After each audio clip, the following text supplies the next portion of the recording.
अल्पवयीन कॉलेज तरुणी घरामध्ये एकटी असल्याचं पाहून आरोपी तरुण घरामध्ये घुसला आणि तरुणीचा विनयभंग केला। त्यानंतर ग्रामस्थांनी तरुणाला पकडून त्याची यथेच्छ धुलाई केली आणि पोलिसांच्या ताब्यात दिली। ही घटना 5 ऑगस्ट रोजी राहुरी तालुक्यातील तांदुळनेर परिसरात घडली आहे। राहुरी तालुक्यातील तांदुळनेर परिसरामध्ये एक 16 वर्षीय अल्पवयीन मुलगी कॉलेजमध्ये शिक्षण घेते। 13 मार्च रोजी आरोपी प्रीतम शिरसाट यानं तरुणीचा हात पकडून तिचा विनयभंग केला होता। त्यावेळी तरुणीचे नातेवाईक तरुणाच्या घरी जाऊन त्याला समजावून सांगत होते। त्यावेळी तरुणानं कटरनं वार करून दुखापत केली होती। त्यावेळी त्याच्यावरती विनयभंग आणि मारहाणीचा गुन्हा दाखल करण्यात आला होता। तेव्हा आरोपी प्रीतम शिरसाट हा अनेक दिवस जेलमध्ये होता।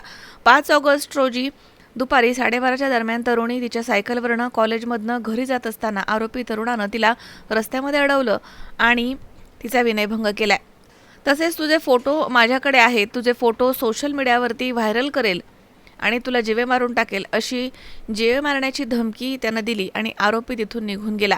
त्यानंतर दुपारी 2च्या सुमारास कॉलेज तरुणी तिच्या घरामध्ये एकटी असताना आरोपी तरुण घरात घुसला आणि पुन्हा तिचा विनयभंग केला। तेव्हा तरुणीने आरडाओरडा केला असता परिसरामधील ग्रामस्थ त्या ठिकाणी जमा होऊ लागले। तेव्हा तरुण तिथून पळून जाऊ लागला असता ग्रामस्थांनी त्याचा पाठलाग करून त्याला पकडलं आणि यथेच्छ अशी धुलाई केली आणि पोलिसांच्या ताब्यात दिलाय।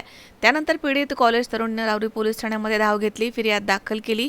त्या फिर्यादीवरून आरोपी प्रीतम मच्छिंद्र शिरसाट याच्यावरती विविध कलमांसह पॉक्सोचा गुन्हा दाखल करण्यात आला आहे। पुढील तपास पोलीस निरीक्षक रवींद्र देशमुख यांच्या मार्गदर्शनाखाली पोलीस उपनिरीक्षक गणेश वाघमारे करतायत। मनोज साळवेसह सतीश फुलसौंदर, C24 तास, राहुरी।